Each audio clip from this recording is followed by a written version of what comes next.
बहुत कष्ट पाई रेस्ट दीजिए छोड़कर काल लेना থাকে आज लो या को रेस्ट दिए तो हमको भगलो दीदी को चोर बेटा बहुत कष्ट पाई चोर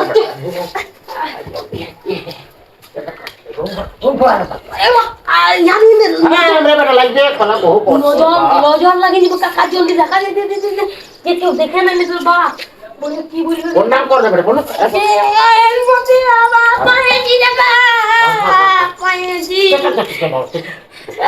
না কাকা কাকা ছাড়ে দিয়ে দিব নিয়ে দিয়ে বহুত কষ্ট লাগবে কারো রেস্ট দিতে জ্বালাবো তার যদি কষ্টই হোক